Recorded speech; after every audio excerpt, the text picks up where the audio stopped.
This ball. Watch. I want to go higher. Oh, my goodness. Dragic. Somebody grab Dragic and say, do you know who this kid is? He's from Chicago.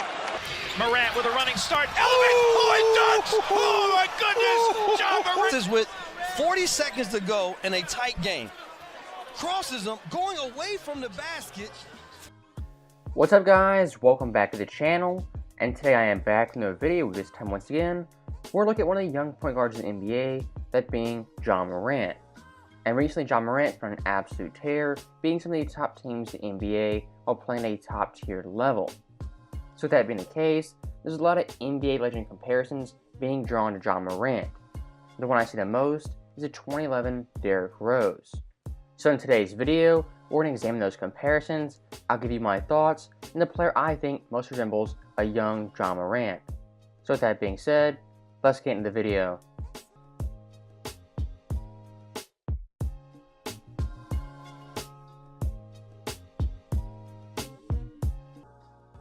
So as you guys know, for NBA fans, we always love making cross-era comparisons of old NBA legends as well as young superstars. And of course, nothing's new, as once again we have a big-time comparison, that being John Morant and 2011 Derrick Rose. And at face value, both these players are eerily similar. They're fast, explosive, they play above the rim, and above all else, they're fearless at driving to the basket. And looking at the careers so far, both these players were top 3 picks, they won the Rookie of the Year, and by year 3 had ascended to All-Star status. Now looking at 2011 Derrick Rose, that MVP season was arguably the best ever for a player under the age of 25. As in that year, D. Rose averaged 25 points per game, 7.7 assists, 4.1 boards on 45% shooting.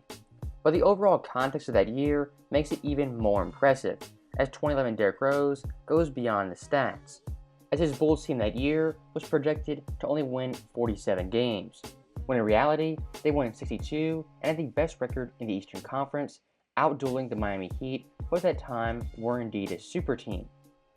So for 2011 Derrick Rose, you can definitely say his team as well as himself, they came out of nowhere and they stole the show the 2011 regular season. Now for John Morant, you can say a very similar thing, as stats-wise, he's eerily similar to Derrick Rose, averaging 24.9 points per game, 6.7 assists, 5.7 boards on 49% shooting. And as it stands right now, they're 4th in the Western Conference and on pace to win 55 to 57 games. When coming into the season, they're only projected to win 41 games and be a borderline playoff team at best. So for both these players in their third seasons, at age 22, they definitely have some striking similarities. But when I look really in depth at both these players, watch the old D. Rose highlights, I can see some big differences in both their games. John Morant, when I watch him, he's more smooth, he's more silky, and when he gets in the paint, he has a different way of finishing than Derrick Rose. Derrick Rose, the way I see him, he's more herky-jerky, fast movements, fast one crossover get to the rim. When John Morant, he's more of a lull you to sleep, give you a smooth crossover, almost an Allen Iverson type move. Looking at both these players, the way they attack the basket, yes, they both do it ferociously, but they do it in different and equally as good ways. Once he kind of hesitates, it gets you to sleep a little bit. And then he uses his quickness and speed with the crossover move. Comes Rose. Down the lane. Scoop, score! Morant. Wham! And a double-figure scoring quarter for John Morant. Watch this move, bro. Now look at this. And when I watch both these players play, the one thing I think of is reckless abandon. These guys throw their bodies into players like very few point guards ever could. The one guy I think of course, is indeed Allen Iverson, who you could call a shooting guard slash point guard, a combo guard. That right there for me, that's the real John Morant comparison, a young Allen Iverson. Derrick Rose is great, but I think AI, the way he moves, his mannerisms, they're definitely more similar to young John Morant. And for a quick side tangent, when looking at 2011 Derrick Rose, many people think that's the peak of Derrick Rose as an individual basketball player. For his career right now, it definitely was. But what he should have been was an even better player than he was at that point. 2011 Derrick Rose, that was him climbing the mountaintop and reaching his peak. At age 23, he wasn't even close to what he could have been in his prime and his absolute best. So when you see these Derrick Rose comparisons, keep in mind, that was not peak Derrick Rose and what he could have been. That was Derrick Rose on the climb to becoming a top 10 point guard in NBA history. And one more thing I do have to add, these NBA comparisons, anytime there's a young point guard who's explosive, attacks the basket, is an average 3-point shooter, he's always compared to 2011 Derrick Rose and just Derrick Rose in general. You've seen guys like De'Aaron Fox, John Wall, and now even Ja Morant all get compared to Derrick Rose at that young age. Once again, all these players, they're unique, they're individuals, there's no one player comparison that fits them perfectly. As once again for Ja Morant, the player I see in him is mostly Allen Iverson with a little mix of a Kevin Johnson. The way he's explosive, attacks the basket, has that quick first step, and how he gets at the rim in a flash and can dunk on you in a split second. Once again for Derrick Rose, there are some pretty big similarities, but I think both of these players have more differences than they have in common. Stats-wise on paper, I definitely get it, as their stats are eerily similar at age 22 in their third season. But watching the film, looking at the tape, a young D Rose, he was his own unique basketball player, and really someone we've never seen in NBA history. And I think Ja going forward, he could definitely be an MVP candidate and a multi-time All-Star if he keeps this up. Now with that being said, for my final verdict on who I think was better, 2022 Ja Morant or 2011 Derrick Rose, I think it's fairly obvious. As D Rose back in the day, he was the MVP and for that year, the best player in the NBA during the regular season. Ja this year, he could definitely finish top 5 in voting, but I definitely don't think he's going to win it.